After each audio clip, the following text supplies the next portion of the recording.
My name's Paul Lewin. I'm the Director and General Manager of the Festiniog and Welsh Island Railways, and I've been asked to say a few words to the National Lottery Heritage Fund team about our project.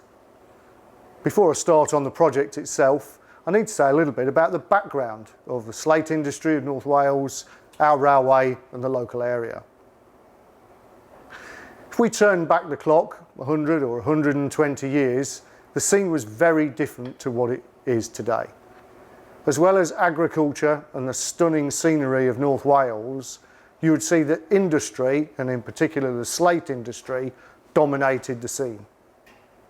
Today that's all changed, and tourism is so high on the agenda, although of course still with the dramatic scenery and agriculture playing its part. That history is something that we fear is slipping away. I often say slipping through our fingers. And the project that we're about to embark on is addressing that problem.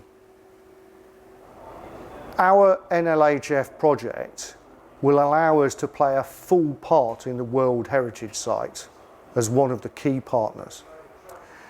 In this part of North Wales, our part of North Wales, where the Llyn Peninsula meets the mountains, the slate industry was particularly strong. This came about because three things all happened in one place at the same time. Firstly, there was the wonderful slate vein which appears near the surface in Blaen y Festiniog, and where the slate mines which roof the world are situated. Then we have got the port of Porthmadog, where the building of the Cobb, the seawall known as the Cobb, enabled a deep port to develop. And then finally, a railway that connected the two, the Festiniog Railway, an important part of the World Heritage Site, an important part of the slate history and the focal point of our NLHF project. In 2021, our railway is a major tourist attraction in North Wales, with over 200,000 visitors a year coming to enjoy our trains, a number which we hope will grow in the years to come. We're playing a major role in the World Heritage Site, and our National Lottery Heritage Fund project will help us to play a bigger role and be much stronger in the way that we interpret the history of North Wales. We hope that all of those visitors will take away a little something extra about the slate industry of North Wales. Where I'm stood at the moment is actually in the very heart of the Boston Lodge works of the Festiniog Railway. These are the oldest workshops in the world that are still doing what they were designed to do. So we built steam engines here in the 19th, 20th and 21st centuries. Merthin Emery's here, this wonderful locomotive, was the first one to actually be built at Boston Lodge in 1879. And Lyd here to my left was built in 2010. As part of our project, we intend to make it possible for visitors to see behind the scenes here at Boston Lodge, something that hasn't been possible before.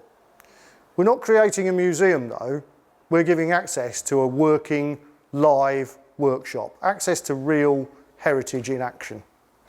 As Boston Lodge is nearly 200 years old, it needs a lot of work and care to have it ready to serve the railway for the next 100 years.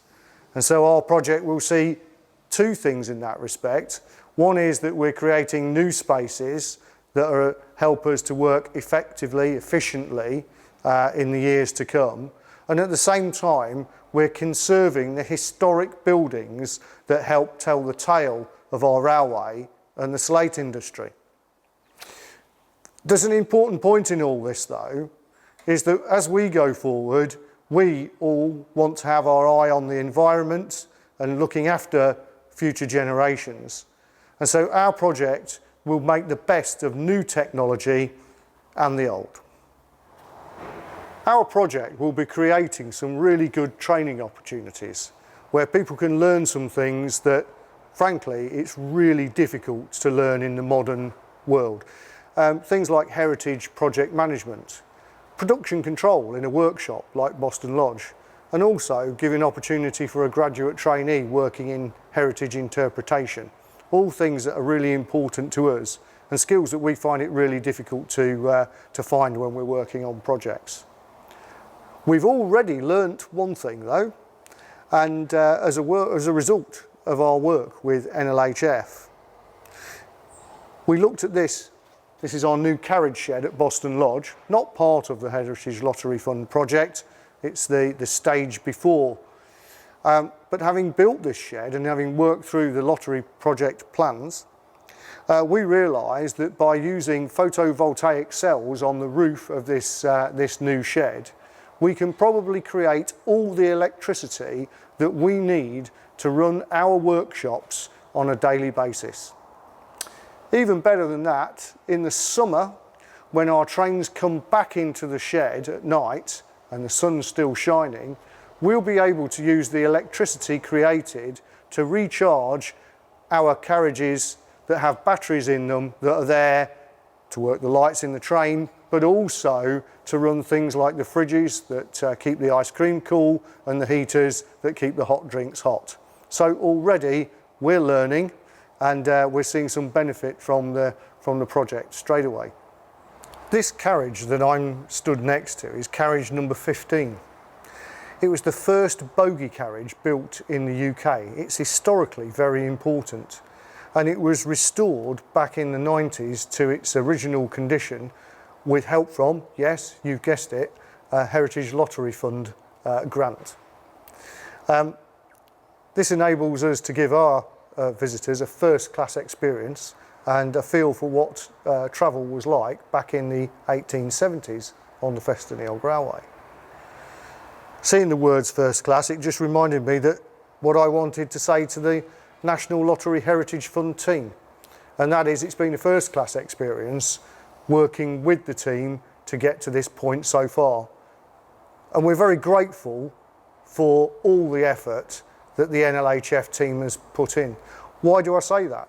Well, I think that just like ourselves, NLHF have gone through considerable change during the pandemic, and they've had to respond to that change and work in different ways. It's been a challenge.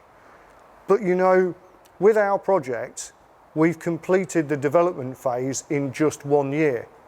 Now that's quite an achievement in itself, but to think that we did that during lockdown and by using Teams and Zoom and the like to work remotely is really quite incredible. We should be very pleased on both sides that we managed to do that.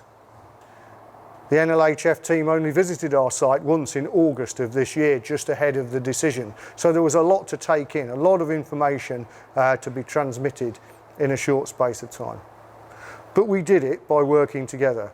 And the NLHF team, in which I must include the consultants that have helped us with this project, have done the most amazing job. Yes, you've pushed us, you've made us think, and I know that we've probably made you think on a few occasions too.